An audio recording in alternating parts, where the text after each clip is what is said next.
একাদশ শ্রেণীর দ্বিতীয় সেমিস্টারের প্রিয় ছাত্রছাত্রীরা, তোমাদের বাংলা ভাষা ও সংস্কৃতির ধারার আজকে নতুন ক্লাস, যেখানে আমরা পড়ব বাংলা কাব্য কবিতার ধারা। তো তোমাদের গদ্য ও প্রবন্ধের ধারা সেটিও অনেকটাই বড় ছিল, অনেক বিস্তারিত আলোচনা ছিল, যেখানে আমি কিন্তু তোমাদের বলে দিয়েছি যে কোন বিষয়গুলো খুব গুরুত্বপূর্ণ এবং কোনগুলোকে খুব ভালোভাবে তোমাদেরকে পড়তে হবে। এবং এখনো পর্যন্ত যে কটা ক্লাস হয়েছে আমি কিন্তু প্রত্যেকটা ক্লাসে বলে দিয়েছি কোন বিষয়গুলি খুব গুরুত্বপূর্ণ। দেখো, নোটসের আশায় বসে না থেকে তোমরা এই যে বাংলা ভাষা ও সংস্কৃতি যখন পড়ছো তখন কিন্তু নিজেদের মতো নোট করে ফেলো। আমি কিন্তু তোমাদেরকে বলে দিচ্ছি কিভাবে তোমরা নোট করবে। যখন পড়বে তখন সেই বিষয়টা খাতায় নোট করে নেবে। তুমি নিজে নোট তৈরি করো, তার থেকে বেস্ট নোট আর কিছু হতে পারে না।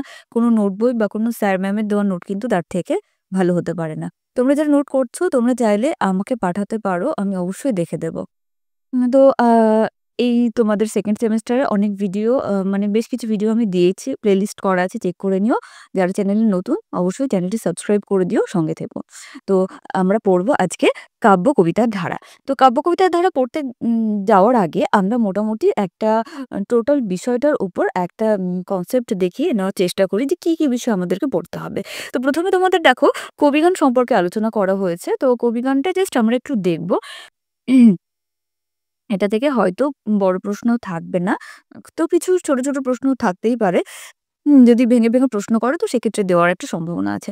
এরপর আছে ঈশ্বরগুপ্ত সম্পর্কে। ঈশ্বরগুপ্ত সম্পর্কে একটু পড়বো। ধরো তোমাদের প্রশ্ন করা হলো যে ১৯ শতকের শুরুর দিকে বাংলা কাব্য কবিতার ধারা সম্পর্কে আলোচনা করো। প্রশ্ন এরকম হতেই পারে। তো একটা গল্পের মতো করে তুমি মনে রাখো যে কিভাবে বাংলা কাব্য কবিতার ধারা শুরু হচ্ছে। যে প্রথমে আমরা কবিগান পাচ্ছি, তারপর এলেন ঈশ্বর গুপ্ত, তারপর রঙ্গলাল বন্দ্যোপাধ্যায়। তো এদের সবার সম্পর্কে একটু, একটু পড়বো এবং তারপরে আমরা মধুসূদন দত্ত সম্পর্কে ভীষণ, ভীষণ ভালো করে পড়বো।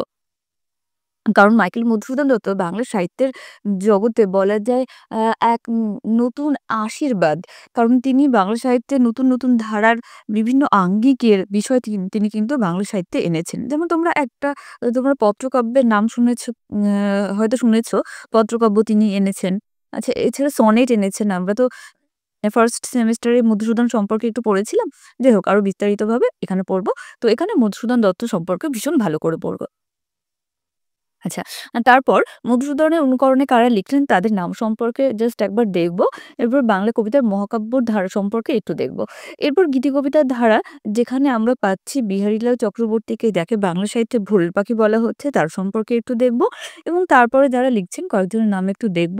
এবং এই সময় বেশ কিছু মহিলা কবি কবিতা লিখছেন তাদের সম্পর্কে একটু দেখব। এবং এরপরে দেখব আমাদের বাংলা সাহিত্যের শ্রেষ্ঠ কবি বলে যাকে আমরা চিনি, শুধু বাংলা সাহিত্যে কেন বিশ্বের সাহিত্যে যিনি পরিচিত, সেই রবীন্দ্রনাথ। রবীন্দ্রনাথ যদি শুধু কবিতা লিখতেন, অন্য কিছু না লিখে, তবুও কিন্তু তিনি একই রকম ভাবে খ্যাতি পেয়ে থাকতেন বলা হয়। তো আমরা রবীন্দ্রনাথ সম্পর্কে ডিটেলসে পড়বো। তো আমরা মধুসূদন দত্ত সম্পর্কে ডিটেলসে খুব ভালো করে পড়বো, তারপর পড়বো রবীন্দ্রনাথ, তারপর এসে আবার রবীন্দ্রনাথটা খুব ভালো করে পড়বো। তো এরপর রবীন্দ্রনাথের পরবর্তীকালে কারা লিখছেন বা তারপরে রবীন্দ্রনাথের থেকে আলাদাভাবে কারা লিখছেন, সেই সমস্ত কবিদের সম্পর্কে আমরা পড়বো। তো চলো আমরা এবার মূল বিষয়ে চলে যাই। অর্থাৎ আমরা এবার ডিটেইলসে পড়া শুরু করি। তোমাদের হয়তো অনেকের মনে হবে যে ম্যাম এত ডিটেইলসে পড়ে কি হবে? তো দেখো, নতুন সিলেবাস, একেক স্কুলে একেক রকমের প্রশ্ন হবে। তো আমার মনে হয় তোমরা যারা পড়ছো একটা ভালো কনসেপ্ট তৈরি করো। দেখো, তোমরা পরবর্তীকালে বিভিন্ন কম্পিটিটিভ এক্সাম দিতে গেলেও কিন্তু বাংলা সাহিত্যের ইতিহাসের কিছু বিষয় তোমাদের থাকবে। তো একটা সঠিক ধারণা তোমাদের কিন্তু থাকা দরকার। আর যদি শুধু মনে হয় যে না আমাদের পাস করলেই হবে, তাহলে তো কোনো ব্যাপার না। যেকোনো তোমরা নোট বই ফলো করো, কোনো সমস্যা নেই। তো দেখো, কি বলা হচ্ছে যে কবিওয়ালা বলতে বোঝায় বোঝানো হতো অশিক্ষিত পটু স্বভাব কবিদের।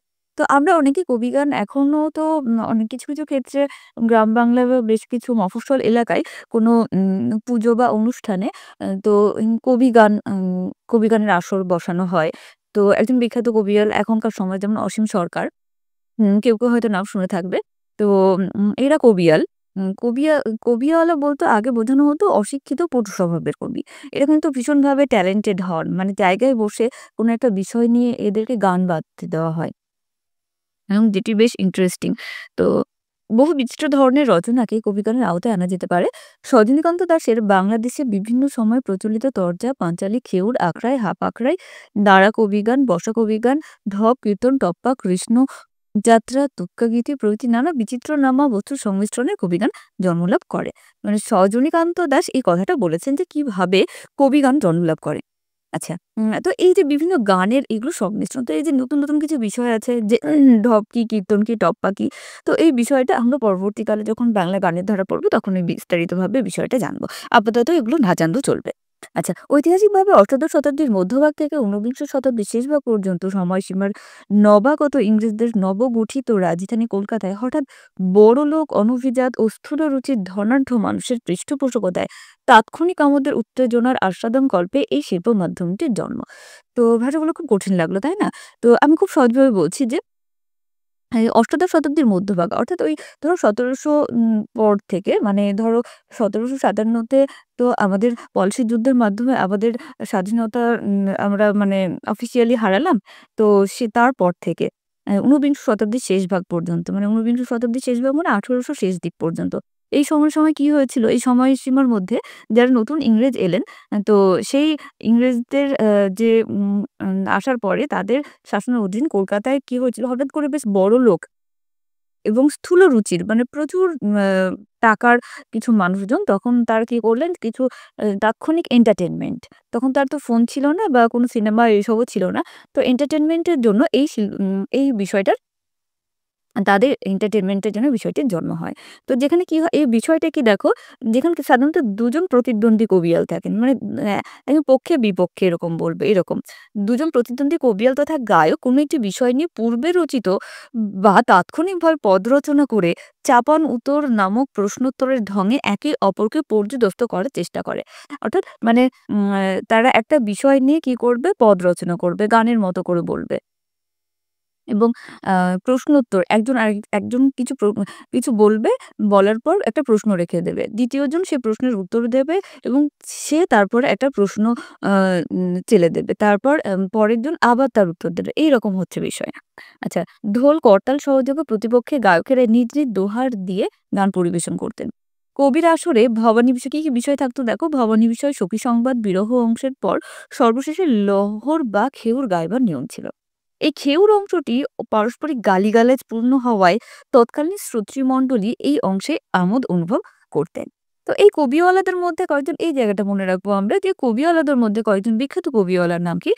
গঞ্জুলা গুই, রঘুনাথ দাস, নন্দলাল, লালচন্দ্র, রামজি দাস, রাসু ও নৃসিংহ, হরু ঠাকুর, নিতাই বৈরাগী, ভবানী বেনে, নীলু, রামপ্রসাদ ঠাকুর, ভোলা ময়রা, রামানন্দ নন্দী, রাম রাম বসু, কেষ্টমচি, অ্যান্টনি ফিরিঙ্গি প্রমুখ বিশেষ উল্লেখযোগ্য। তো দেখো আমি ২ টো নাম সার্কেল করেছি কিন্তু আর বাকিগুলোতে শুধু আমি আন্ডারলাইন করেছি। তোমরা কয়েকজন কবিওয়ালার নাম মনে রেখো। আর ভোলা ময়রা, অ্যান্টনি ফিরিঙ্গি অবশ্যই মনে রেখো। ভোলা ময়রা আ একজন বিখ্যাত কবিয়াল ছিলেন এবং অ্যান্টনি ফিরিঙ্গি ইনি একজন বিদেশী যিনি কিন্তু এই কবিগান তিনি গাইতেন। তো এই অ্যান্টনি ফিরিঙ্গিকে নিয়ে আমাদের বাংলা সিনেমায় আ ২ টো সিনেমা আছে। বাংলা সিনেমা জগতে। একটা উত্তম কুমারের 'অ্যান্টনি ফিরিঙ্গি' আর আ এই বিষয়টা নিয়ে আরেকটা সিনেমা হয়েছিল। সৃজিত মুখার্জি করেছিলেন।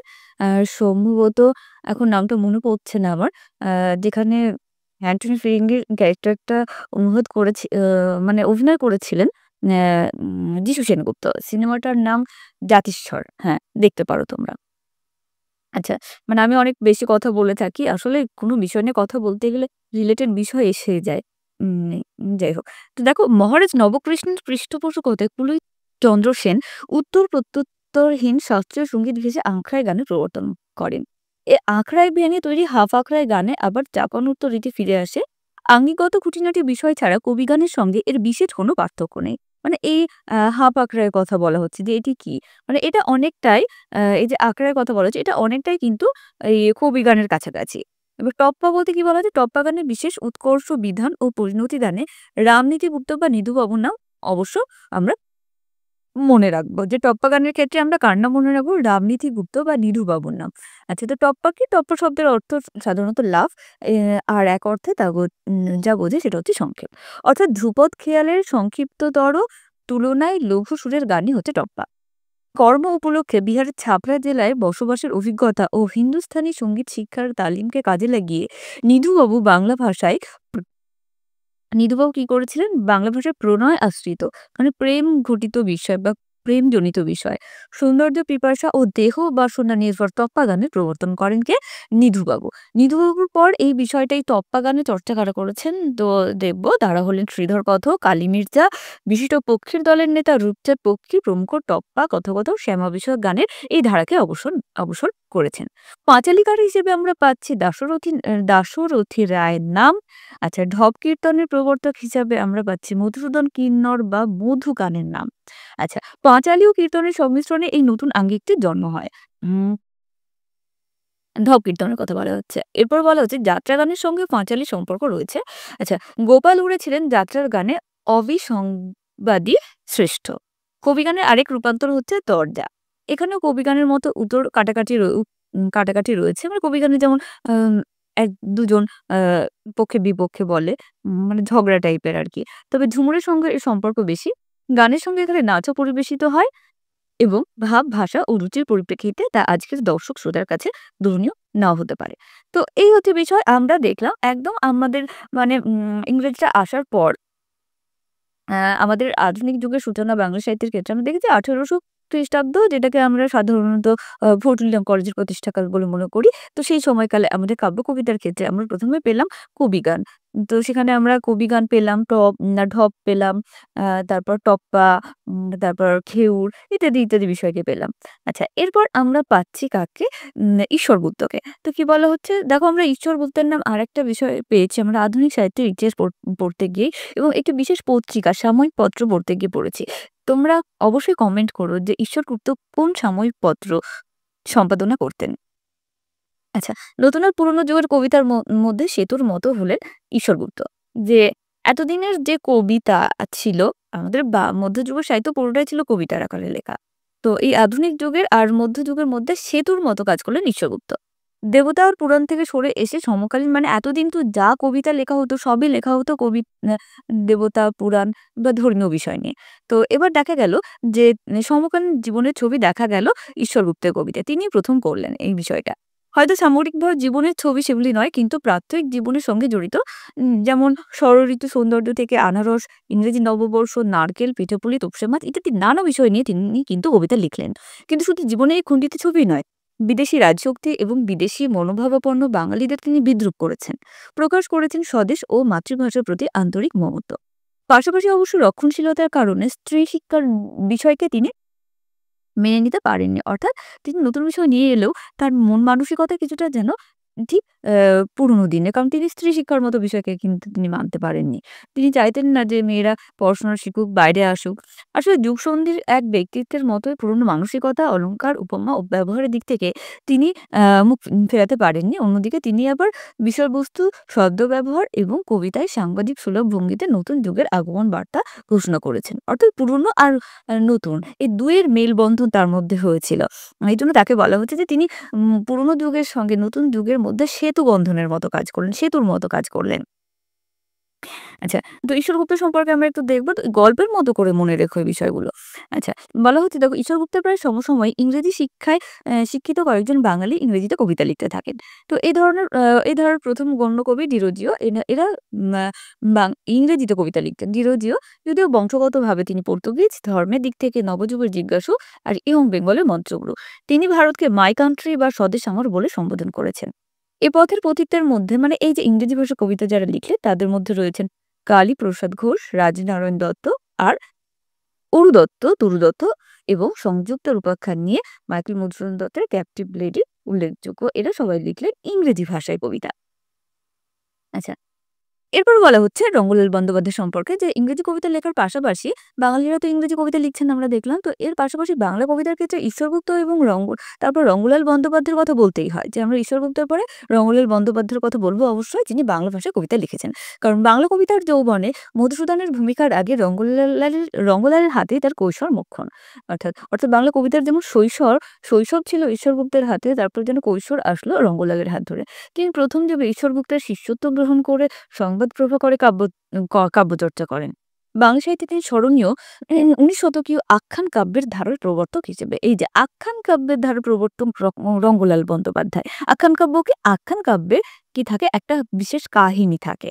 ঘটনা পরপর থাকে। এমনি সাধারণত কবিতায় তো একটা বিষয় থাকে। কিন্তু আখ্যান কাব্যে থাকে তোমার কাহিনী। আচ্ছা, ১৮৫৮ সালে হোমারের কাব্য অনুসরণে লেখেন 'ভেক মুশিকের যুদ্ধ'। কে লিখলেন? রঙ্গলাল বন্দ্যোপাধ্যায়। তার উল্লেখযোগ্য কাব্যগ্রন্থের মধ্যে রয়েছে 'পদ্মিনী উপাখ্যান', যেটা ১৮৫৮ তে প্রকাশিত হয়, 'কর্মদেবী', 'সুরসুন্দরী', 'কাঞ্চি কাবেরী'। আমি সালগুলো উল্লেখ করলাম না, তোমরা এগুলো দেখো অবশ্যই। আচ্ছা, 'পদ্মিনী উপাখ্যান'কে বলা হচ্ছে বাংলা কাব্যের প্রথম ইতিহাস আশ্রিত রোম্যান্স। অর্থাৎ ঐতিহাসিক বিষয় নিয়ে তিনি কাব্যটা লিখেছেন। অন্যদিকে বাংলা কাব্যের জাতীয়তাবাদী মনোভাবের প্রসারে তার অবদান উল্লেখযোগ্য। কাব্যটির স্বাধীনতাহীনতায় কে বাঁচিতে চায় হে, কে বাঁচিতে চায়, এই পংক্তিটি প্রবাদের মর্যাদা পেয়েছে। তো আমরা ঈশ্বরগুপ্ত সম্পর্কে দেখলাম এবং দেখলাম রঙ্গলাল বন্দ্যোপাধ্যায় সম্পর্কে। আচ্ছা, বলা হচ্ছে তিনি ভাষা, ছন্দ ও প্রকাশ রীতিতে প্রাচীনপন্থী ও ঈশ্বরগুপ্তের ধারা অনুসরণ করলেও বিষয় নির্বাচন ও কবি মানসিকতায় যথেষ্ট আধুনিক ছিলেন। তাহলে আমরা কি দেখলাম? কবিগান দেখলাম, দেখলাম ঈশ্বরগুপ্ত সম্পর্কে এবং রঙ্গলাল বন্দ্যোপাধ্যায় সম্পর্কে। এবার যে বিষয়টা আমরা দেখব মধুসূদন দত্ত, সেটা অবশ্যই ভীষণ, ভীষণ, ভীষণ ভালোভাবে পড়ব। কাব্য কবিতার ক্ষেত্রে এই বিষয়টা ভেরি, ভেরি ইম্পোর্টেন্ট। তোমরা অবশ্যই, অবশ্যই ভালো করে পড়বে এই বিষয়টা। কি বলা হচ্ছে যে বাংলা কবিতায় ঐতিহ্যমণ্ডিত গীতি কবিতার পাশাপাশি মাইকেল মধুসূদন দত্তের হাতে সৃষ্টি হলো সাহিত্যিক মহাকাব্যের যুগ। বিত্তশালী পরিবারে জন্ম নেওয়া মধুসূদন দত্ত ছিলেন অত্যন্ত মেধাবী ছাত্র, খুব ট্যালেন্টেড ছাত্র ছিলেন। হিন্দু কলেজে সহপাঠী হিসেবে পেয়েছেন বুদ্ধদেব মুখোপাধ্যায়, গৌরদাস বসাক, রাজনারায়ণ বসুকে, আর অধ্যাপক হিসেবে পেয়েছেন রিচার্ডসনকে। বাল্যকালে মাতা জাহ্নবীর কাছে তিনি রামায়ণ, মহাভারত সহ প্রাচীন ভারতীয় সাহিত্যের পাঠ নিয়েছিলেন। তো দেখো এই বিষয়টা আমরা কেন জানবো? কারণ ভবিষ্যতে তিনি যখন সাহিত্যের জগতে আসবেন তখন কিন্তু তিনি এই যে আমাদের পুরাণ বা রামায়ণ, মহাভারত এই সমস্ত বিষয় থেকে তিনি কিন্তু বিষয় গ্রহণ করবেন। মধুসূদনের বন্ধু হরিমোহন বন্দ্যোপাধ্যায় লিখেছিলেন যে মধুসূদনের মায়ের library was complete with Mahabharata, Ramayana, Chandi, Annadamangal, etc, the few Bengali books then extent. এই সমস্ত কিন্তু তার মায়ের আলমারিতে ছিল। পরবর্তী সময় পাশ্চাত্য সাহিত্যের দ্বার যখন উন্মুক্ত হলো, হোমার, ভার্জিল, তাসো, দান্তে, মিল্টন আরো অনেক কবির প্রভাব পড়লো তাঁর উপর। তখন তিনি ভোলেননি কৃত্তিবাস বা কাশিরাম দাসকে। তো আমরা জানি যে মধুসূদন প্রথম জীবনে হতে চেয়েছিলেন ইংরেজি ভাষার একজন বিখ্যাত কবি। তো তিনি কি করলেন? আমাদের যে প্রাচীন যে সমস্ত আমাদের যে সাহিত্য সেগুলো পড়লেন ছোট থেকেই, এবং বড় হয়ে তিনি পড়লেন বিদেশি সাহিত্য, পাশ্চাত্যের সমস্ত সাহিত্য। সেখানে নতুন, নতুন আঙ্গিকের বিষয় তার চোখে আসলো। যার প্রভাবে আমরা বাংলা সাহিত্যে নতুন, নতুন বিষয় আমরা পাচ্ছি। কি বলা হচ্ছে? যাই হোক, হিন্দু কলেজে পাঠ নেওয়ার সময় খ্রিস্টান ধর্মে দীক্ষা এবং মাদ্রাজে খ্রিস্টান বিদ্যালয়ে শিক্ষকতা দিয়ে তার কর্মজীবন শুরু। ১৮৪৯ সালে প্রকাশিত দ্য ক্যাপটিভ লেডি ও ভিশিয়ান্স অব দ্য পাস্ট ইংরেজি ভাষায় মহাকবি হওয়ার পথে তার প্রথম পদক্ষেপ। অর্থাৎ এই ইংরেজি কাব্যগুলো তিনি লিখলেন। আচ্ছা, কিন্তু আশানুরূপ সাড়া না পাওয়া এবং কয়েকজন শুভানুধ্যায়ী বন্ধুর পরামর্শে বাংলা কবিতায় তার আবির্ভাব ঘটে। অর্থাৎ তিনি যেভাবে মানে রেসপন্স পাবেন ভেবেছেন সেসব না পেয়ে তিনি আশাহত হলেন এবং তার কিছু শুভানুধ্যায়ী যারা তার ভালো চান সে সমস্ত বন্ধু তাকে পরামর্শ দিলেন যে তুমি বাংলা ভাষায় কবিতা লেখো। তো তিনি এরপর তিনি বাংলা ভাষায় কবিতা লিখবেন এবং আমরা পাবো বাংলা ভাষার বেশ কিছু অসম্ভব কিছু ভালো, ভালো কাব্য। তো তিনি লিখলেন কি? তিলোত্তমা সম্ভব, মেঘনাদ বধ, ব্রজাঙ্গনা, বীরাঙ্গনা, চতুর্দশপদী, কবিতাবলী, হেক্টর বধ। তিনি নিজেই এক যুগের সৃষ্টি করে গেলেন। মেঘনাদ বধ কাব্য বাংলা ভাষায় লিখিত সার্থক সাহিত্যিক মহাকাব্য। এটা অবশ্যই ভীষণ গুরুত্বপূর্ণ একটা কথা। মধুসূদন ছিলেন প্রকৃত অর্থে নবজাগরণের কবি। একদিকে ভারতীয় ঐতিহ্য, অন্যদিকে পাশ্চাত্যের চিন্তা চেতনার মিশ্রণে তৈরি করলেন মানবতাবাদের নতুন ব্যাখ্যা। তো আমরা দেখো মধুসূদন দত্ত সম্পর্কে যখন বড় প্রশ্নের উত্তর লিখবো তো তোমরা কিভাবে লিখতে পারো তার সম্পর্কে একটু সংক্ষেপে একটা ভূমিকা দিয়ে তারপর তার লেখা বিখ্যাত কিছু লেখা, তার লেখার বৈশিষ্ট্যগুলো আমরা পরপর দিব। আচ্ছা, তার কবিতার চরিত্রগুলি হিন্দু দেবদেবী ও পুরাণের চরিত্রই, কিন্তু তিলোত্তমা সম্ভব কাব্যে দুই অসুর চরিত্র সুন্দর ও উপসুন্দর যেন দেবতাদের চেয়ে বেশি আকর্ষণীয় হয়ে উঠল। মেঘনাদ বধ কাব্যে রাবণ বীরত্বে, হতাশায়, বিষাদে ১৯ শতকের এক বাঙালি পুরুষ। অর্থাৎ তিনি যে দেবতা চরিত্র সেই চরিত্রগুলোর মধ্যে মানবিকতার তিনি প্রকাশ ঘটালেন। তাদেরকে যেন মানুষ হিসেবে গড়ে তুললেন। ব্রজাঙ্গনায় মেঘনাদ বধ কাব্যে বীরাঙ্গনায় রাধা, প্রমীলা, চিত্রাঙ্গদা, শকুন্তলা, তারা, রুক্মিণী, দ্রৌপদী, জনা যেন নতুন দিনের স্ত্রী শিক্ষা, স্ত্রী স্বাধীনতার অন্যতম প্রতীক হয়ে উঠলেন। এখানেই তার বিশেষত্ব যে তিনি চরিত্রগুলোকে নতুন ভাবে তুলে ধরলেন। তিনি পুরাণ থেকে বিষয় নিলেন কিন্তু সেগুলোকে তিনি রিকনস্ট্রাক্ট করলেন, নতুন ভাবে নির্মাণ করলেন। এভাবেই প্রাচীন মহাকাব্য ও পুরাণ কথাকে ব্যবহার করে সমকালীন মূল্যবোধ ও রাজনৈতিক দৃষ্টিভঙ্গির প্রেক্ষিতে পুনর্বিচার করলেন তিনি। এগুলো কিন্তু তার লেখার একটি বিশেষ বৈশিষ্ট্য। এগুলোকেও তোমরা পয়েন্ট করতে পারো। শুধু বিষয়ের দিক থেকে নয়, কবিতার ফর্মের দিক থেকে, অর্থাৎ কবিতার শুধু বিষয়ে নতুনত্ব আনলেন না, কবিতার ফর্ম বা আঙ্গিক বা স্ট্রাকচারের দিক থেকে তিনি নতুনত্ব আনলেন। তার কাব্যজগৎ প্রাচ্য ও পাশ্চাত্যের সাহিত্য আদর্শের একটি সার্থক সমীকরণ। মানে প্রাচ্য আর পাশ্চাত্যের সাহিত্যের একটা মিশ্রণ। ব্ল্যাঙ্ক ভার্স এর অনুসরণে মধ্যযুগীয় বাংলা সাহিত্যে ব্যবহৃত পয়ার ছন্দের ঐতিহ্য পরম্পরায় মধুসূদন গড়ে তুললেন প্রবহমান পয়ারের এক নতুন রূপভেদ, যা পরবর্তীকালে অমিত্রাক্ষর ছন্দ নামে বিখ্যাত হয়ে আছে। এই বিষয়টা ভীষণ গুরুত্বপূর্ণ যে অমিত্রাক্ষর ছন্দের প্রবর্তন কে করলেন? মধুসূদন দত্ত। অমিত্রাক্ষর অর্থাৎ মিল। এতদিন মিল পরপর লাইনে মিল দিয়ে কবিতা হতো। কিন্তু তিনি ১ম অমিল কবিতা লিখলেন। বীরাঙ্গনা কাব্যে আবার রোমান কবি ওভিদে হেরয়েডিস অবলম্বনে বাংলায় ১ম এপিস্টল বা পত্রকাব্য রচনার কৃতিত্ব তারই। পত্রকাব্য অর্থাৎ পত্রের আকারে, যেন কেউ কাউকে চিঠি লিখছে, এরকম একটা বিষয়। তো সেটা তিনি বাংলা সাহিত্যে ১ম লিখলেন। তো তোমাদের আগের সিলেবাসে, আগের 11 এর সিলেবাসে কিন্তু এই একটা পত্রকাব্য ছিল। সেটির নাম হচ্ছে নীলোধ্বজের প্রতি জনা। আচ্ছা, চতুর্দশপদী কবিতা বলে যেটাকে বাংলায় সনেট বলা হয়, সেই সনেটও কিন্তু তিনি ১ম রচনা করলেন। এই সনেটগুলি কয়েকটি প্রাচীন রোমান কবি পেত্রাক ও শেক্সপিয়ারের সনেটের আদর্শে রচিত। হোমারের ইলিয়াড অবলম্বনে লেখা হেক্টর বধ যদিও সম্পূর্ণ করার আগে তিনি মারা যান। মধুসূদন একই সঙ্গে প্রাচ্য ও প্রতীচ্যের মধ্যে সংযোগকারী সেতুর ভূমিকা পালন করে বাংলা কবিতাকে যেমন বিরাট বিশ্বের পরিসরে মুক্তি দিয়েছিলেন, সাবালক করে তুলেছিলেন, তেমনি যুগের দাবি অনুসারে ওজময় ও গম্ভীর ক্লাসিক্যাল তন্নিষ্ঠতা ও লিরিক্যাল রোমান্টিক আবেগময়তার দুটি বিপরীত বিন্দুর মধ্যে অনায়াসে সঞ্চালন করেছে। যাই হোক, এই বিষয়টা আমরা মোটামুটি জানলাম যে মধুসূদন কেমন লিখলেন। আচ্ছা, এরপর বলা হচ্ছে মধুসূদনের অনুসরণে হেমচন্দ্র বন্দ্যোপাধ্যায় কারা লিখলেন? হেমচন্দ্র বন্দ্যোপাধ্যায়, নবীনচন্দ্র সেন মহাকাব্য রচনায় প্রয়াসী হলেও সেগুলি অতটা বেশি মানে তার মতো অতটা বেশি অতটাও হয়নি। তো সেগুলি অনেকটা আখ্যান কাব্যের মতো হয়েছে। তো হেমচন্দ্রের কাব্যের মধ্যে রয়েছে চিন্তা তরঙ্গিনী, বিবাহ কাব্য, বৃত্র সংহার, এই কাব্যটা গুরুত্বপূর্ণ। আচ্ছা, আশাকানন, ছায়াময়ী, দশমহাবিদ্যা, চিত্তবিলাস ইত্যাদি। যে পলাশী যুদ্ধ ছাড়া তার মহাভারত নির্ভর ত্রয়ী কাব্য রবীন্দ্রনাথ কুরুক্ষেত্র প্রভাস। তো এই ত্রয়ী কাব্য লিখলেন আ আ হেমচন্দ্র নবীনচন্দ্র সেন। আচ্ছা, আখ্যান কাব্যের অন্যান্য কবিদের মধ্যে রয়েছেন বঙ্কিমচন্দ্র। বঙ্কিমচন্দ্র লিখেছেন ললিত তথা মানুষ। অক্ষয়চন্দ্র চৌধুরী লিখলেন ভারতগাথা। এটা অনেক সময় প্রশ্ন করা হয় যে এটি কার লেখা? ইন্দ্রনাথ বন্দ্যোপাধ্যায় ভারত উদ্ধার লিখলেন। দ্বিজেন্দ্রনাথ ঠাকুর স্বপ্নপুরাণ, ঈশ্বরচন্দ্র বন্দ্যোপাধ্যায় চিত্তমুকুল ইত্যাদি এরা লিখলেন। আমি অত ডিটেইলসে পড়ছি না। আচ্ছা, এরপর কি বলা হচ্ছে দেখো। বাংলা কবিতার ধারায় মহাকাব্য ছিল এক ব্যতিক্রমী প্রয়াস। যে মহাকাব্য তো আমরা দেখলাম যে মধুসূদন দত্ত লিখলেন।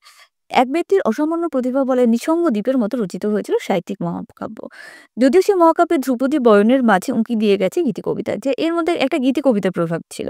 মধুসূদনের ভেতরেও গীতিকবিতার মূর্ছনাও যে নিত্য প্রবহমান ছিল, তার প্রত্যক্ষ প্রকাশ তার সনেটে। মধুসূদনের পর স্বাভাবিকভাবে ফিরে এলো গীতিকবিতার ধারা, এবং যে গীতিকবিতা এত নানা সম্প্রদায়ের মধ্যে সাধু ভজনের গানের মধ্যে দিয়ে চলে আসছিল, ১৯ শতকের দ্বিতীয়ার্ধ থেকে তাতে যুক্ত হলো মানবিক আবেগের ধারা। মূলত ৩টি বিষয়কে কেন্দ্র করে রচিত হতে থাকলো এই সময়ের কবিতা। এই সময় যে গীতিকবিতা রচিত হলো, সেই গীতিকবিতার ধারার মধ্যে ৩টি বিষয় দেখা দিল। কি বিষয়? নারী, প্রকৃতি ও স্বদেশ। তো এই গীতিকবিতার রচয়িতাদের মধ্যে আমরা পাচ্ছি, বা গীতিকবিদের মধ্যে পাচ্ছি বিহারীলাল চক্রবর্তী, সুরেন্দ্রনাথ মজুমদার, অক্ষয় কুমার বড়াল, দেবেন্দ্রনাথ সেন, গোবিন্দচন্দ্র দাস, এই সমস্ত কবিকে। আচ্ছা, বিহারীলাল চক্রবর্তী সম্পর্কে কি বলা হচ্ছে? যে বিহারীলাল চক্রবর্তী আ কবিতা শক্তি সম্বন্ধে স্বয়ং রবীন্দ্রনাথ প্রশংসা করেছেন, এবং তিনি মনে করতেন যে আ উম কত তার থেকে বোঝা যাচ্ছে যে তিনি কত বড় মাপের কবি ছিলেন। তো তিনি প্রধানত গীতিকবিতা লিখেছেন। তার কাব্যগ্রন্থগুলির মধ্যে রয়েছে সঙ্গীত শতক, বঙ্গসুন্দরী, নিসর্গ সন্দর্শন, বন্ধু বিয়োগ, প্রেম প্রবাহিনী, সারদা মঙ্গল, সাধের আসন। এই যে ৩টে আমি সার্কেল করে দিলাম, এই ৩টে নাম অবশ্যই মনে রেখো। আচ্ছা, এরপর সুরেন্দ্রনাথ মজুমদার, তাকে বলা হচ্ছে যে তিনি গীতিকবিতার বিহারীলাল চক্রবর্তীর নির্দেশিত গীতিকবিতার পথে তিনি সাফল্য অর্জন করেছিলেন। তো তিনি দুটি আখ্যান কাব্য রচনা করেছেন সুরেন্দ্রনাথ মজুমদার। সে দুটি হচ্ছে সবিতা সুদর্শন ও ফুল্লরা। আচ্ছা, তার বিখ্যাত গীতিকবি হচ্ছে মহিলা। এটা আমরা অবশ্যই মনে রাখবো যে সুরেন্দ্রনাথ মজুমদারের লেখা বিখ্যাত গীতিকাব্য কি? সেটা হচ্ছে মহিলা। তার মৃত্যুর পর এই কাব্যের প্রথম খণ্ড ১৮৮০ সালে এবং দ্বিতীয় খণ্ড ১৮৮৩ সালে প্রকাশিত হয়। দেবেন্দ্রনাথ সেন নিজেকে মাইকেল মধুসূদন হেমচন্দ্রের স্কুলের কবি বললেও বিহারীলালের দ্বারাই তিনি সর্বাধিক প্রভাবিত। তার উল্লেখযোগ্য দেবেন্দ্রনাথ সেনের কিছু উল্লেখযোগ্য কাব্য হচ্ছে পারিজাতগুচ্ছ, গোলাপগুচ্ছ, অপূর্ব বীরাঙ্গনা, আহ অপূর্ব ব্রজাঙ্গনা। দেখো বীরাঙ্গনা, ব্রজাঙ্গনা এগুলো মেঘনাদ মধুসূদন দত্ত লিখেছেন। আর ইনি লিখলেন অপূর্ব বীরাঙ্গনা, অপূর্ব ব্রজাঙ্গনা ইত্যাদি। আচ্ছা, তার কাব্যে রয়েছে গার্হস্থ্য প্রেমের রোমান্টিকতা, প্রকৃতির সমৃদ্ধ চিত্র ইত্যাদি। তার কবিতার সম্বোধনার রীতি বিহারীলালকে স্মরণ করিয়ে দেয়।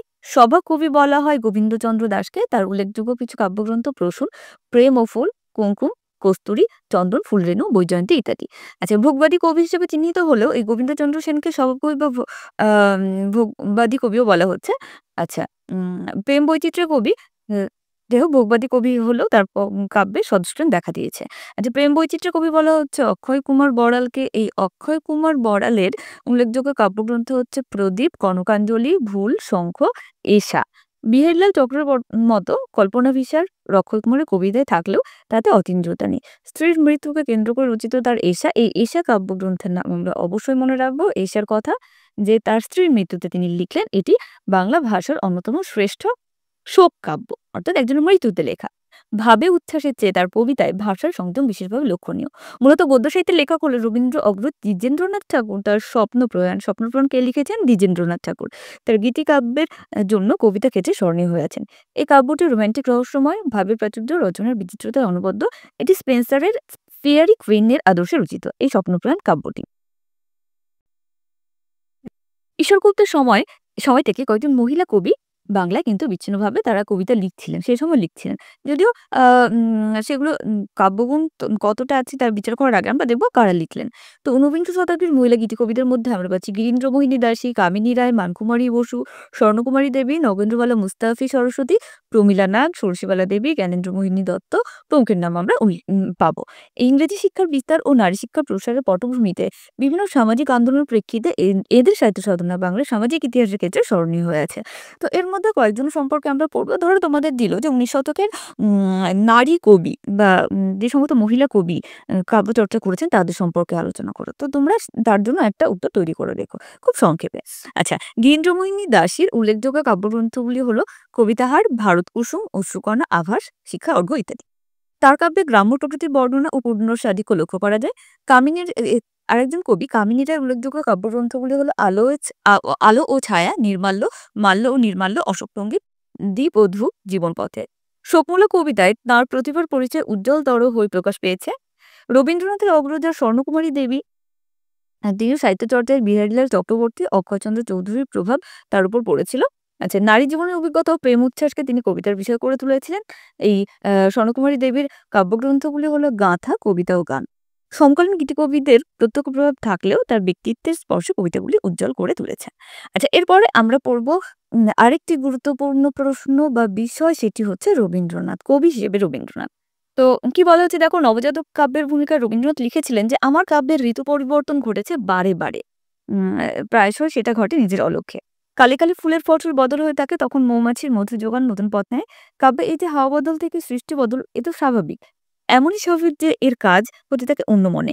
কবির এ সম্বন্ধে খেয়াল থাকে না। অর্থাৎ বয়সের সাথে সাথে, সময়ের সাথে সাথে মানুষের যেরকম চিন্তা ভাবনার বদল ঘটে, রবীন্দ্র কবিতারও কিন্তু সেরকম পরিবর্তন ঘটেছে। বিভিন্ন দিক থেকে, বিষয়বস্তুর দিক থেকে, উপস্থাপনের দিক থেকে, স্ট্রাকচারগত দিক থেকে কিন্তু তার পরিবর্তন ঘটেছে, যে বিষয়টি তিনি নিজেই বলেছেন তার নবজাতক কাব্যের ভূমিকায়।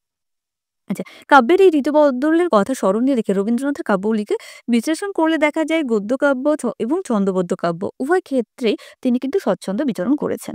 তার সাহিত্য সৃষ্টির প্রথম পর্বের রচনার মধ্যে রয়েছে বনফুল। তো আমি বারবার করে বলছি রবীন্দ্রনাথ সম্পর্কে ভালো করে পড়বে, তো অবশ্যই নোট করে ফেলো। তার প্রথম পর্বের রচনার মধ্যে রয়েছে বনফুল, যেটি 1282 থেকে 83 সালে জ্ঞানাঙ্কুর ও প্রতিবিম্ব পত্রিকায় প্রকাশিত হয়। এছাড়াও কবি কাহিনী, আচ্ছা, ভগ্ন হৃদয়, ভানু সিংহের পদাবলী 1284 থেকে 1299। তো এই ভানু সিংহের পদাবলীর কথা আমরা কিন্তু এর আগের সেমেস্টারে পড়েছি। যখন আমরা বৈষ্ণব পদাবলী সম্পর্কে পড়েছিলাম, তখন দেখেছিলাম যে আধুনিক যুগেও কিন্তু বৈষ্ণব পদাবলী বা বিদ্যাপতি রচিত যে কৃত্রিম ভাষাব্রজ বলি, সেটি নিয়ে চর্চা করেছিলেন রবীন্দ্রনাথ। ভানু সিংহ ছদ্মনামে তিনি লিখেছিলেন ভানু সিংহের পদাবলী। যেমন আমরা তো এখন মোটামুটি আমরা অনেকেই শুনেছি গভর্ণ কুসুম্ব কুঞ্জ মাঝে। তো এটি রবীন্দ্রনাথের লেখা। এটি তার প্রথম পর্বের কবিতা। বাল্মীকি প্রতিভা ইত্যাদি গীতিনাট্য। আচ্ছা, তার স্বকীয়তার বিচ্ছুরণ, প্রতিভার বিকাশ ক্রমশ লক্ষ্য করা গেছে। আচ্ছা, এরপর ধীরে, ধীরে তিনি লিখছেন সন্ধ্যা সঙ্গীত, সালগুলো আমি উল্লেখ করছি না, তোমরা অবশ্যই দেখে নিও। প্রভাত সঙ্গীত, ছবি ও গান, কোরীয় কোমল ইত্যাদি। আচ্ছা, আমরা সাল যতটা পারি মনে রাখবো, তবে সবগুলো তো মনে রাখা সম্ভব না। বিশেষ কয়েকটা মনে রাখতে পারলে খুব ভালো। প্রভাত সঙ্গীত রচনার সময় পর্বে প্রকৃতির প্রসারতা ও মানব জীবনের বৈচিত্র্যের সঙ্গে কবির যোগসূত্র স্থাপিত হওয়ায় তার হৃদয় বেগের অস্পষ্টতা কেটে গেছে এবং তার কাব্যের ভাব, ভাষা ও ছন্দ ক্রমশ সুন্দর হয়ে উঠেছে। তাহলে দেখো প্রভাত সঙ্গীতের সময় তার ভাবনা কেমন ছিল এবং কিভাবে তিনি লিখছেন সে বিষয়টা দেখব। এই প্রভাত সঙ্গীতের পরবর্তী কাব্য ছবি ও গানের পর রবীন্দ্রনাথের বধূ সনেট বা চতুর্দশপদী কবিতা সমৃদ্ধ কোরীয় কোমল প্রকাশিত হলো। এই কোরীয় কোমলে দেখা গেল তাতে রয়েছে তার মর্ত মমতা, স্বদেশ প্রেম, বিশ্ব মানবতা ও বিশ্ব প্রকৃতির প্রভাব, এই বিষয়গুলো প্রকাশ লক্ষ্য করা গেছে। এই পেলাম আরো একটি বৈশিষ্ট্য। এরপর বলা হচ্ছে মানসী, সোনার তরী, এই দুটো কাব্যের সাল যদি মনে রাখতে পারো তো ভীষণ ভালো হয়। এই কাব্যগ্রন্থে দেখা যাচ্ছে এর বৈশিষ্ট্যটা দেখে পরপর লিখবে যে কি কি বৈশিষ্ট্য কোন কোন কাব্য কবিতায়। সেখানে দেখতে পাচ্ছে বিশ্বাত্মবোধ, অর্থাৎ সারা বিশ্বের মানুষ আমরা একই। ছন্দ ও ভাষার আড়ষ্টতা থেকে মুক্তিতে, সৌন্দর্য ব্যাকুলতা ও নিসর্গ চেতনায় রোমান্টিক কল্পনার বিস্তারে তার কবি প্রতিভার যথার্থ উন্মেষ ঘটেছে। চিত্রা কাব্যগ্রন্থে মানবপ্রেম তথা মানবতাবোধ, সৌন্দর্যকে সীমা ও অসীমে পরিব্যাপ্ত করে দেখার মনোভাব, কর্মচঞ্চল জীবনের আহ্বান, সংগ্রামের জন্য প্রস্তুতির চেতনা, দুঃখবরণ ও আত্মবিসর্জন উৎসুক লক্ষ্য করা গেল। সমসাময়িকী মালিনী নাটকেও এই আদর্শের সম্প্রসারণ।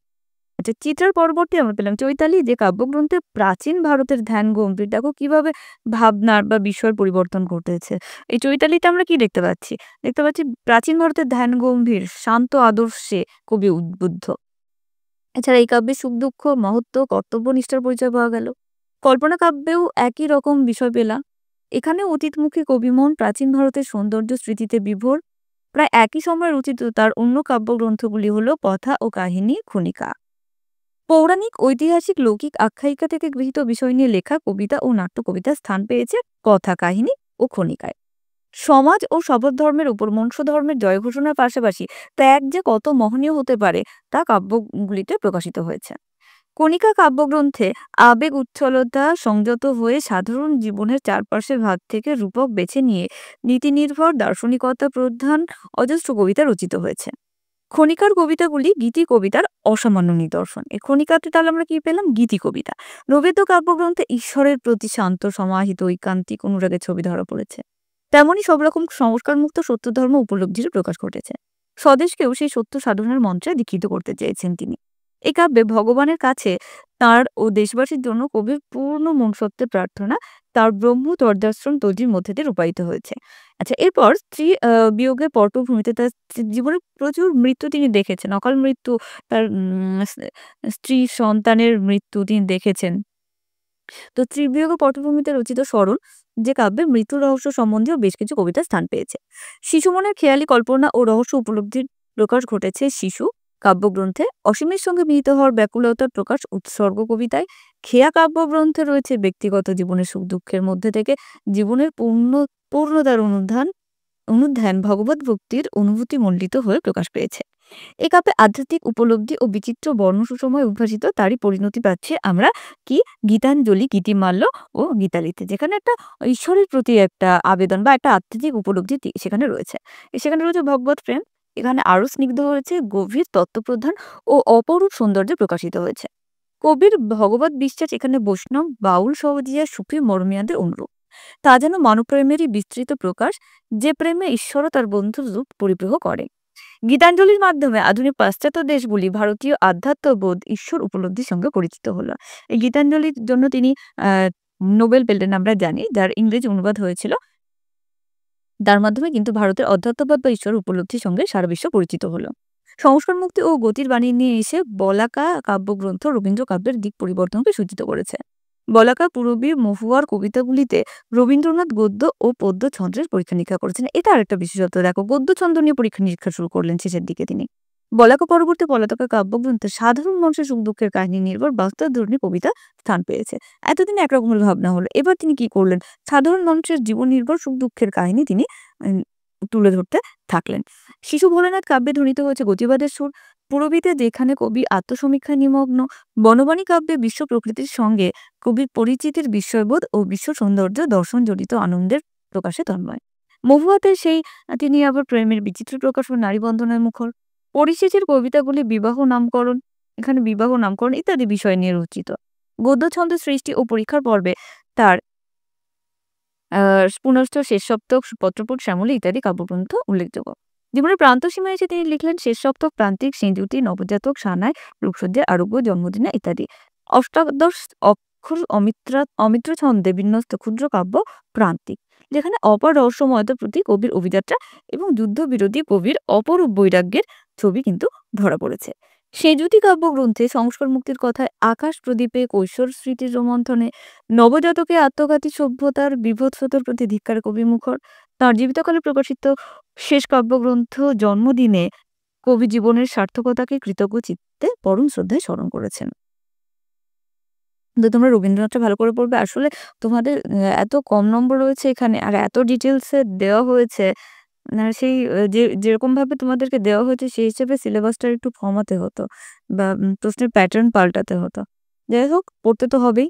আচ্ছা, রবীন্দ্রনাথ ঠাকুরের জীবনকালে কালের শেষ ১০-১২ বছর সময়কালে বাংলা কবিতার ক্ষেত্রে নতুন পর্যায়ের রেখাপাত শুরু হতে থাকে।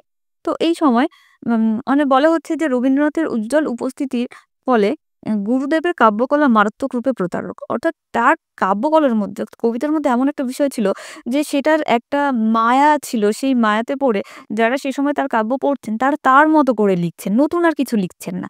এর ফলে বাংলা সাহিত্যে এক নতুন প্রথমত এক শ্রেণীর কবিরা এলেন যারা রবীন্দ্রনাথের মতো করেই লিখলেন, এবং এরপরে আমরা পাবো এমন কিছু কবি যারা কি করলেন, ইচ্ছাকৃতভাবে রবীন্দ্রনাথকে ভালোভাবে পড়েও তারা রবীন্দ্রনাথের থেকে একদম অন্য রাস্তায় চলে গেলেন, যে আমরা একদম অন্যভাবে লিখব, এবং তারা কবির বিরুদ্ধে বিদ্রোহী হয়ে উঠলেন যে এবার আপনি আপনার রচনা লেখা থামান, অনেক হয়েছে। এরকম একটা বিষয় হলো। এর ফলে কি হলো, অনিবার্য ছিল রবীন্দ্রনাথের অনুকরণ এবং অসম্ভব ছিল রবীন্দ্রনাথের অনুকরণ।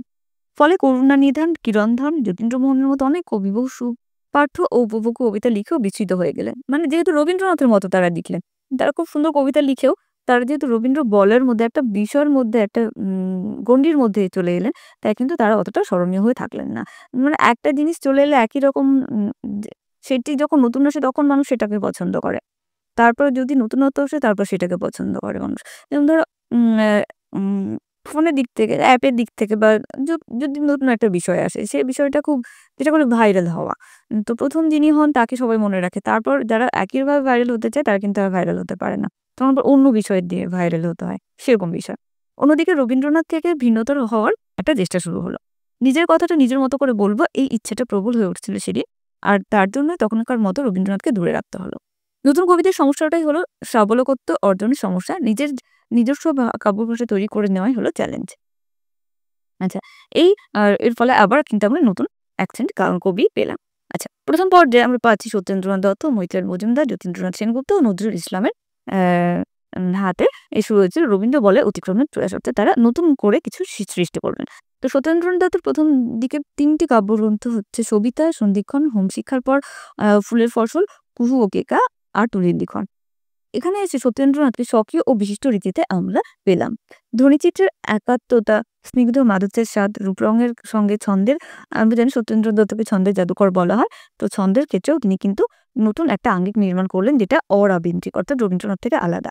যতীন্দ্রনাথ সেনগুপ্ত নিঃসন্দেহে নিজস্ব ভাষায় কাব্য রচনা করেছিলেন। তিনি নিজের কাব্যিক ভুবন তৈরি করলেন। পেশায় ইঞ্জিনিয়ার এই কবির জীবনকে মূলত নিরাশাবাদী, বস্তুমূলক, নিরাসক্ত বৈজ্ঞানিক দৃষ্টিতে দেখেছেন। তার এই দেখাকে বাকসংযমের মধ্যে আত্মসচেতনতার আতিশয্যে তীব্র কৌতুকে এমনভাবে রূপায়িত করেছেন, মনে হয় তিনি সদর্থেই পরবর্তী প্রেমেন্দ্র মিত্র, সমর সেন, সুভাষ মুখোপাধ্যায়, বীরেন্দ্র চট্টোপাধ্যায়ের পূর্বসূরি। তার কাব্য মানে যতীন্দ্রনাথ সেনগুপ্তের কাব্যগ্রন্থের মধ্যে রয়েছে মরীচিকা, মরুমায়া, মরুশিখা, সায়ক ইত্যাদি। যতীন্দ্রনাথের সমসাময়িক হয়েও কবি স্বভাবে অনেকটাই আলাদা ছিলেন মতিলাল মজুমদার। তার কবিতায় আমরা পাচ্ছি দেহবাদ, ভোগবাদ, আচ্ছা, ব্যক্তি স্বাতন্ত্র্যবাদ ও রোমান্টিক বিষণ্ণতাবোধ। চার্বাকপন্থী লোকায়ত দর্শনের জীবন সম্পৃক্ততা ও বিরাচারী সাধনার বলিষ্ঠ দৃঢ়তাবাদের সঙ্গে যুক্ত হয়েছেন। যাই হোক, এদিকে দেখছি না। আচ্ছা, এরপর আমরা চলে যাই আরো অন্যদিকে। তো এদিকে যতীন্দ্রনাথ ও মতিলালের পরে সম্ভবত এনারা রবীন্দ্র সমালোচনার পথে না গেলেও রবীন্দ্র নিরপেক্ষ নিজস্ব কাব্যজগৎ সৃষ্টিতে প্রয়াসী হয়েছিলেন কাজী নজরুল ইসলাম। আমরা কাজী নজরুল ইসলাম সম্পর্কে আবার ভালো করে পড়ব। তো বলা হচ্ছে যে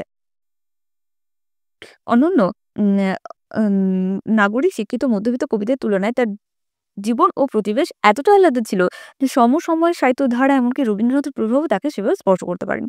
তার জীবনটাই ছিল এইরকম।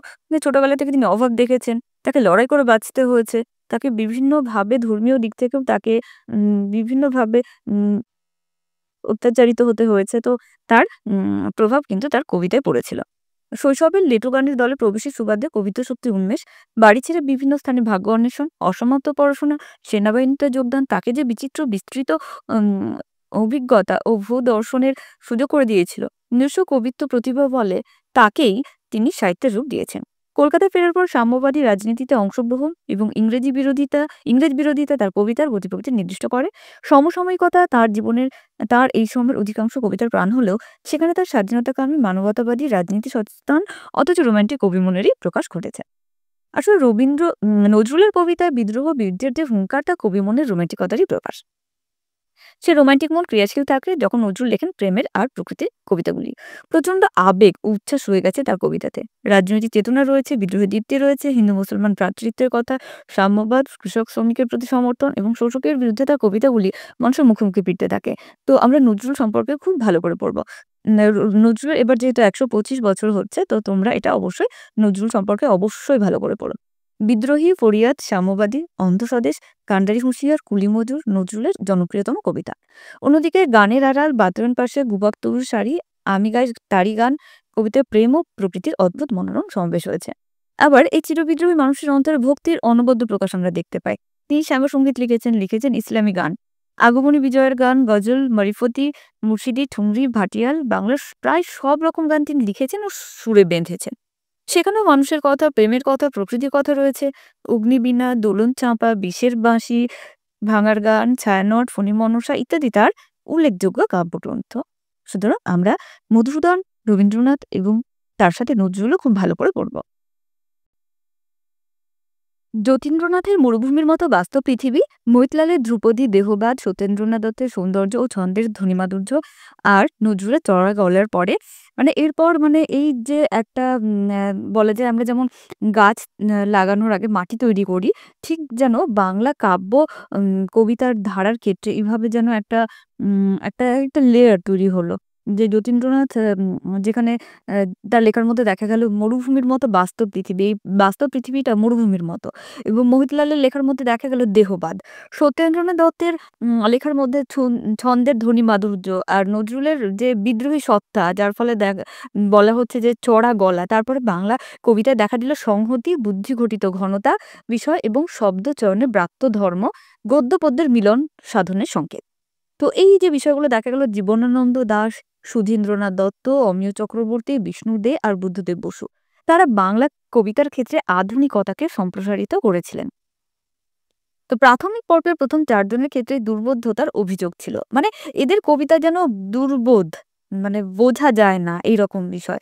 আমরা জীবনানন্দের কবিতায়ও দেখেছি এমন সব উম তোমার শব্দ প্রয়োগ বা এমন সব একটা ইমেজ ক্রিয়েট করা যেটাকে কেমন ধোঁয়াশার মতো মনে হয়। তো একদিকে পাশ্চাত্য সাহিত্যের ভান্ডার, অন্যদিকে ব্যক্তিগত মনন ও চিন্তা, তার সঙ্গে ইতিহাসবোধ, সময় আর নাগরিকতার মিশেলে দ্রুতই পাল্টে যাচ্ছিল বাংলা কাব্যের ধরন। তো আমরা জানি যে জীবনানন্দ ছিলেন ইংরেজি সাহিত্যের একজন ছাত্র। তো বিদেশি সাহিত্য তিনি পড়েছেন, সেই সঙ্গে ইতিহাস এবং বিশ্ব সাহিত্য সম্পর্কে অগাধ জ্ঞান ছিল। এই ৪ জন কবিরই কিন্তু এরকম যে পাশ্চাত্য কাব্য কবিতা সম্পর্কে অগাধ জ্ঞান। যার ফলে তারা যখন কাব্য কবিতার ক্ষেত্রে এলেন বা কাব্য কবিতা রচনা শুরু করলেন, তাদের লেখার মধ্যে আলাদা রকম বিষয় ছিল। একঘেয়ে যে ব্যাপারটা হয়ে এসেছিল তারা নতুন বিষয় নিয়ে এলেন। যার ফলে কিন্তু ১ম দিকে তাদের বিরুদ্ধে অভিযোগ উঠেছিল যে তাদের কবিতা দুর্বোধ্য, তাদের কবিতা বোঝা যায় না। জীবনানন্দকে তার সময়কালে প্রচুর অপমান সহ্য করতে হয়েছে। কর্মজীবন থেকে তাকে তাড়িয়ে দেওয়া হয়েছে। বহু অপমান তিনি পেয়েছেন। কিন্তু তার লেখার মধ্যে নিশ্চয়ই এমন কিছু বিষয় ছিল বা আছে যার জন্য কিন্তু তিনি আজও চর্চিত হন। আচ্ছা। তারপর কি বলা হচ্ছে দেখো, জীবনানন্দের প্রথম কাব্যগ্রন্থ ঝরা বালক। এরপর ধূসর পাণ্ডুলিপি ও রূপসী বাংলায় নিসর্গ উজ্জ্বলতাকে তিনি নিয়ে এলেন ইন্দ্রিয়ের মধ্যে, আবার একই সঙ্গে স্থাপন করলেন আবহমান কালে। এই হচ্ছে তার লেখার বৈশিষ্ট্য। তো আমরা রবীন্দ্র পরবর্তীকালের এই কবিদের সম্পর্কেও একটা ধারণা রাখার চেষ্টা করব।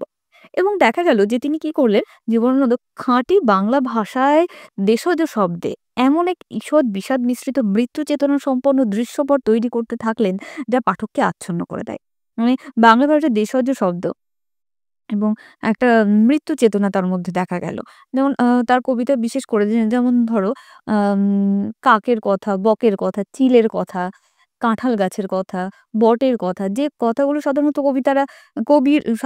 কবির যেকোনো কবির কবিতা এগুলো থাকে না। সাধারণত ধরো সুন্দর ফুল বা এই কিছু যেমন এইসব বিষয় থাকে। কিন্তু জীবনানন্দ বাংলার যেমন কাঁঠাল, বট, হিজল, তারপর তোমার ধরো উম উম ভাট ফুল, এই সমস্ত কথাও তিনি বলেছেন। মানে যেগুলো সাধারণত নগণ্য, যে ঘাস ফুল এই ধরনের, বা তিনি যে সমস্ত উপমা ব্যবহার, চিত্রকল্প ব্যবহার করেছেন, সেগুলো কিন্তু বাংলা সাহিত্যের নতুন।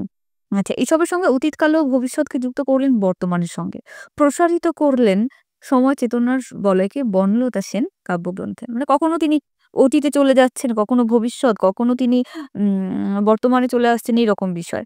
পরবর্তী সময় যত এগিয়েছেন মহাপৃথিবী থেকে সাতটি তারার তিমির কিংবা বেলা ও বেলা কালবেলার দিকে, তত ইতিহাসবোধ ও সময় চেতনার ভিতরে এসেছে সমসাময়িক সময়ের চাপ। স্বাধীনতার আগে পরে দাঙ্গা, দেশভাগ, যুদ্ধ-বিধ্বস্ত নগর সভ্যতার মনোমানসিকতা সবই ভিড় করছিল তার, আর এখান থেকে তার হৃদয়ে জেগেছিল গভীরতর জিজ্ঞাসা। যদিও শেষ পর্যন্ত তিনি বিশ্বাস করতে চান নব নব মৃত্যু শব্দ, রক্ত শব্দ, ভীতি শব্দ জয় পড়ে মানুষের চেতনা দিনকেই। তো আমরা জীবনানন্দ সম্পর্কে একটু ভালো করে একটু দেখলাম। এরপর বলা হচ্ছে সুধীন্দ্রনাথ দত্ত সম্পর্কে। তো বলা হচ্ছে যে, কিন্তু মানবেতিহাসে মাঝে, মাঝে মলমাস। সুধীন্দ্রনাথের বেশিরভাগ কবিতায় মানবের ইতিহাসের মলমাসেরই প্রতিচ্ছবি। মানে কি বলা হচ্ছে, বন্ধ্যাত্ব, অক্ষমতা, নিষ্ফলতা বোধ তার কবিতার প্রধান কারণ। তার কবিতার প্রধান কথা। কার কবিতায়? সুধীন্দ্রনাথ দত্তের। এই নিঃসঙ্গতা ও একাকিত্ব ইতিহাসের বিস্তীর্ণ প্রেক্ষাপটে প্রতিফলিত বলেই তার কবিতায় নিয়তিবাদের রূপ নিয়েছে। তিনি তার কবিতায় খুঁজে পাননি কোনো স্থির কেন্দ্র, সবই আপেক্ষিক, নৈমিত্তিক। মানে সবই, মানে জীবনে সবকিছুই হচ্ছে আপেক্ষিক। কিছু স্থির নয়। এই স এই এই বিষয়টাই বা এই ভাবনাটাই তার কবিতায় ছিল। তাই বুদ্ধদেব বসু বলেন যে, অর্কেস্ট্রা, ক্রন্দশী, উত্তর ফাল্গুনী এই ৩ খানা আসলে একখানাই বই, একই বইয়ের ৩ টে অধ্যায়। এই যে এই কবিতাগুলো কিন্তু সুধীন্দ্রনাথ দত্তের লেখা। তার কবিতা সম্পর্কে বুদ্ধদেব বসু বলছেন যে, একই বই, মানে আলাদা, আলাদা বই রূপে প্রকাশ করলে এগুলো আসলে একই বই। এবং একই বইয়ের ৩ টি অধ্যায় বলা যায়। ৩ টি বইয়ের ভিতর দিয়ে তিনি একই কথা বলেছেন। আবার এদের সমবয়সী হলেও অমিয় চক্রবর্তীর কাব্য সাধনা সুধীন্দ্রনাথের চেয়ে একেবারে আলাদা। অমিয় চক্রবর্তী প্রশান্তির কবি, তিনি একমাত্র আধুনিক কবি যার কবিতায় রবীন্দ্রনাথের প্রতিবেশ লালিত হয়েও স্বতন্ত্র। মানে কিছুটা রবীন্দ্রনাথের প্রভাব থাকলেও তিনি স্বতন্ত্রতা রাখতে পেরেছেন। খসড়া একমুঠোর জগৎ ও জীবনকে দেখার ইচ্ছে কখনো প্রকৃতির সঙ্গে মিলে যায় মানুষের মন, কখনো স্মৃতিভাবনা, কখনো বা সামগ্রিক সংসারের ছবি। কিন্তু মাটির দেয়াল, অভিজ্ঞান বসন্ত দূর জানিতে দেখা দিল গভীর জ্ঞানের চিন্তা ও চেতনার জগৎ। শেষ পর্বে অর্থাৎ পাড়াবার পালাবদল থেকে পুষ্পিত ইমেজে আছে বিশ্বের নানা স্থানে ভ্রমণের ফলে আধুনিক বিশ্বজীবন। স্বদেশে ও বিদেশে তার জীবন অন্বেষণ কবিতা এনেছে ব্যক্তি, হতাশা ও নিরাশার জগৎ থেকে উত্তরণের দিশা। আচ্ছা, এরপর আমরা পড়বো বিষ্ণুদেব সম্পর্কে। ইনিও আধুনিক যুগের এক কবি। তো বলা হচ্ছে যে কাব্যগ্রন্থের সংখ্যার দিক থেকে, বিস্তারের দিক থেকে, চেতনার নানা পর্যায়ের বাঁকবতলের দিক থেকে এক দীর্ঘ ব্যক্ত পরিকল্পনা নিয়ে কবিতা লিখে গেছেন বিষ্ণুদেব। তার প্রথম কাব্যগ্রন্থ উর্বশী ও আর্টেমিস, যেখানে আমরা প্রেম চেতনাকে পেয়েছি, এবং পরবর্তী তার কাব্য চোরাবালি, পূর্বলেখ কিংবা সাত ভাই চম্পা, এতেও সেই সুর বেজেছে, অর্থাৎ প্রেম চেতনার সুর এসেছে এখানে। কিন্তু পাশাপাশি এসেছে দেশের জনসমাজের সঙ্গে, দেশজ সংস্কৃতির সঙ্গে সেতু বন্ধনের কথা। যে ভূপ্রকৃতি তার কাব্যে বারে বারে ফিরে এসেছে, তা যেমন সাঁওতাল পরগনায় দ্বন্দ্বময় নিসর্গভূমি, তেমনি মেঘ, বিদ্যুৎ, নদী, ঝড়ের প্রতীকে তিনি জীবনের নাট্যময় অধিদেবতাকে আহ্বান করেছেন বারে বারে। দেশজ কাব্য ও রূপকথার লৌকিক সংস্কৃতির শৈল্পিক সজ্ঞানতাকে কাব্যে ব্যবহার করে বিষ্ণুদেব হয়ে উঠলেন আধুনিক বাংলা কাব্যের প্রথম এবং একমাত্র কবি যিনি মহাকবির মন নিয়ে শিল্পে ব্যক্তিত্ব মুক্তির সাধনা করেছেন। এবার বুদ্ধদেব বসু সম্পর্কে বলা হচ্ছে যে, তার প্রথম কাব্যগ্রন্থ বন্দির বন্দনা, যেখান থেকে রোমান্টিক কামনার রোমান্টিক, যেটা হচ্ছে এখানে রোমান্টিক ভাবনার প্রকাশ। কামনার প্রকাশে পরবর্তী কঙ্কাবতী, দ্রৌপদীর শাড়ি ইত্যাদি কাব্যগ্রন্থ পেরিয়ে জীবনের শেষ পর্যন্ত শঙ্খচিহ্ন। তবে শেষের দিকে কবিতায় যে অন্তর্দ্বন্দ্ব দেখা যায় তার দেহ ও আত্মার দ্বন্দ্ব, আদর্শ ও বাস্তবের দ্বন্দ্ব, প্রবৃত্তি ও প্রেমের দ্বন্দ্ব। এই পর্যায়ের কাব্যগ্রন্থগুলির মধ্যে যে আঁধার আলোর অধিক, শীতের প্রার্থনা, বসন্তের উত্তর, এটি একটি কাব্যগ্রন্থ, মরতে পড়া পেরেকের গান, এগুলি হচ্ছে উল্লেখযোগ্য। আচ্ছা, এদের সঙ্গে আরো কয়েকজন কবির নাম বলা যায়। তারা হলেন প্রেমেন্দ্র মিত্র, অজিত দত্ত। আচ্ছা, নজরুল ইসলামের কবিতায় যে প্রেম, বিদ্রোহ ও প্রেম, যতীন্দ্রনাথের বিদ্রোহ, মহিতলালের দেহবাদী উচ্চারণ, জীবনানন্দ, সুধীন, বিষ্ণু, অমিয়, বুদ্ধদেবের অসামান্য মননশীলতার পাশাপাশি প্রেমেন্দ্র মিত্র আকর্ষণ করেছিলেন কাব্য পাঠকের দৃষ্টি। তার প্রথম কাব্যগ্রন্থ প্রথমা, বেনামি বন্দর, মাটির ঢেলা, আমি কবি যত কামারের, এই কবিতাগুলিতে নতুন স্বাদ, বন্ধন ছিন্ন করতে চাওয়ার সঙ্গে ভৌগোলিক চেতনা, কখনো নগর জীবন, আবার আকাশের তল্লাশ ঘিরে সাগর থেকে ফিরে আমাদের মধ্যে সঞ্চারিত করেছে সুবিশাল সমুদ্র চেতনা। আচ্ছা, প্রেমেন্দ্র মিত্রের একটি গল্প তোমাদের পাঠ্য রয়েছে, অবশ্যই কমেন্ট করে জানিও যে কোন গল্পটি তোমাদের পাঠ্য। আচ্ছা, তার লেখা কয়েকটি উল্লেখযোগ্য কাব্যগ্রন্থ হচ্ছে সম্রাট, ফেরারি ফৌজ, কখনো মেঘ, হরিণ, চিতাচিল। উল্লেখযোগ্য কাব্যগ্রন্থ হলো এর মধ্যে সাগর থেকে ফেরা হচ্ছে সবচেয়ে জনপ্রিয়তম। তো তোমাদের এত কবির নাম পড়তে হচ্ছে, হয়তো কনফিউজ হয়ে যাবে যে কোনটা ছেড়ে কোনটা পড়বো। তো বলছি, এই যে রবীন্দ্র পরবর্তীকালে উল্লেখযোগ্য কবিদের, তাদের নামগুলো মনে রাখো। কাদের লেখার কি স্টাইল, কয়েকটি কাব্যগ্রন্থের নাম, বিশেষ করে যেগুলো আমি সার্কেল করে দিচ্ছি সেই কাব্যগ্রন্থগুলোর নাম অবশ্যই পড়তে হবে। সেগুলো মনে রেখে একটা নোট তৈরি করো। আচ্ছা, তুলনায় অজিত দত্ত মৃদুভাষী, একান্তভাবে প্রেমের কবি। কিন্তু বুদ্ধদেব বসুর মতো তার প্রেমের ভাষা দুর্জয় আবেগে উচ্ছ্বসিত নয় এবং সনেটের বন্ধনে সংযত, মানে তার কবিতায় সনেট রয়েছে। তার প্রথম কাব্যগ্রন্থ কুসুমের মাস, কার? অজিত দত্তের। তিনি বাংলা কবিতার ইতিহাসে রয়ে গেলেন কুসুমের মাস কবি বলে, তাকে বলা হয় কুসুমের মাসের কবি। তিনি কে? অজিত দত্ত। যদিও পাতালকন্যা, নষ্টচাঁদ, পুনর্নবা কাব্যগ্রন্থগুলিও প্রেম ও প্রসন্নতার নিদর্শন। আচ্ছা, রবীন্দ্রনাথের প্রভাব এড়িয়ে ক্রমশ সাবলক হতে থাকলো বাংলা কবিতা। এই ৩০-এর দশকে বাংলা কবিতা এলেন এক বিপ্লবী আধুনিকতার ধারা। মানে বিপ্লবী, তাদের কবিতার মধ্যে দিয়ে তারা বিপ্লবকে তুলে ধরলেন। ধনতন্ত্র, ফ্যাসিবাদ, সাম্রাজ্যবাদ বিরোধী সাম্যবাদী ধারণার উপর আস্থা স্থাপন করে গণমুখী রাজনৈতিক কাব্যধারার সূত্রপাত ঘটল। সুভাষ মুখোপাধ্যায়, যাকে পদাতিক কবি বলা হয়, তিনি, সুকান্ত ভট্টাচার্য, বীরেন্দ্র চট্টোপাধ্যায়, নীরেন্দ্রনাথ চক্রবর্তী প্রমুখ এই মুখে কাব্য সাধনা করেন। এই নাগরিক জীবনের মরুভূমি সম অসারতা, বন্ধ্যাত্ব জীবনানন্দের হাতে রূপপাত ছিল। সুধীন্দ্রনাথ এই ভাবনাকে প্রায় নিয়ত স্থানে নিয়ে গেলেন, আর সমর সেন তাকে স্থাপিত করলেন তাঁর কবিতার কেন্দ্রে। সমর সেন মেধা আর অসাধারণ গদ্যের সুষমায় বাংলা কবিতার ক্ষেত্রে নতুন সম্ভাবনার জন্ম দেন।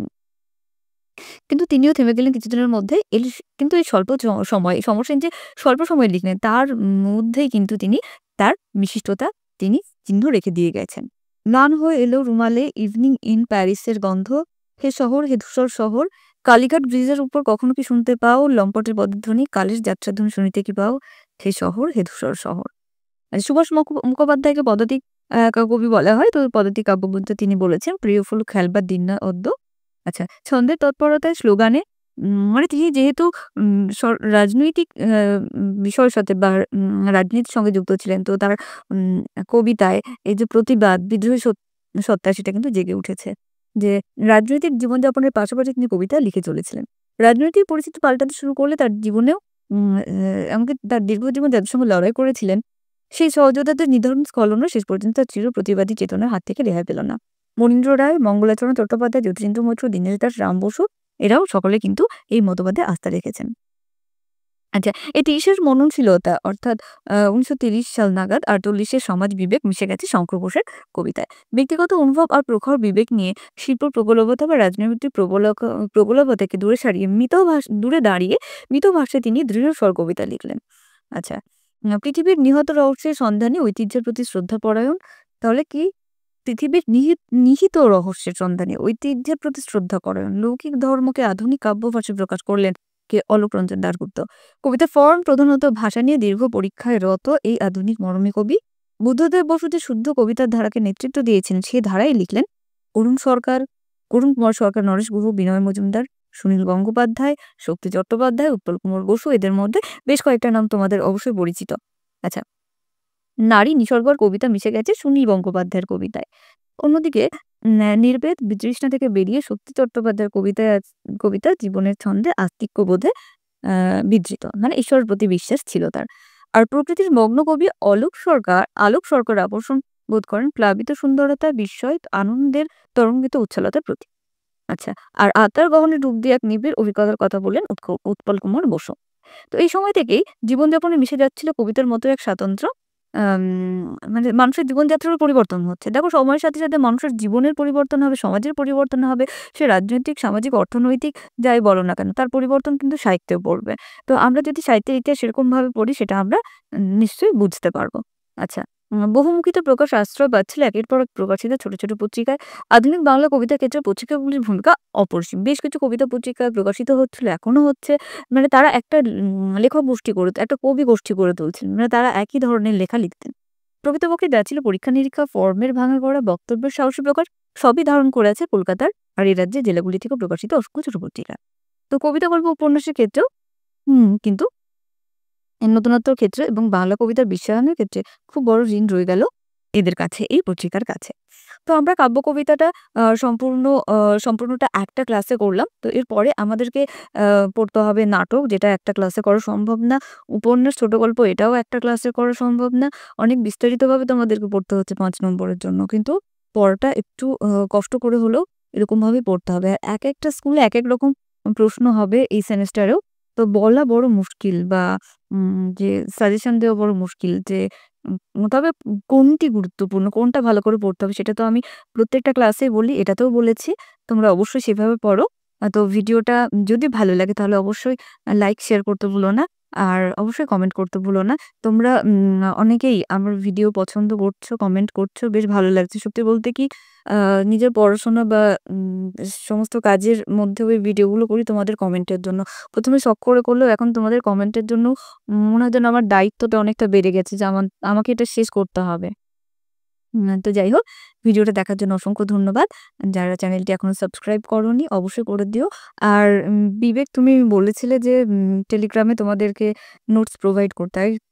সিলেবাসটা কমপ্লিট করে নিই। টেক্সটটা ভালো করে পড়তে থাকো। আমি অবশ্যই চেষ্টা করছি নোটস প্রোভাইড করতে। তবে আগামী ১-১.৫ মাসের মধ্যে সেটা কখনোই সম্ভব নয়। আগে সিলেবাসটা কমপ্লিট করি। যাই হোক, ভিডিওটা দেখার জন্য অসংখ্য ধন্যবাদ। আর আজ এ পর্যন্ত। সকলে খুব ভালো থেকো।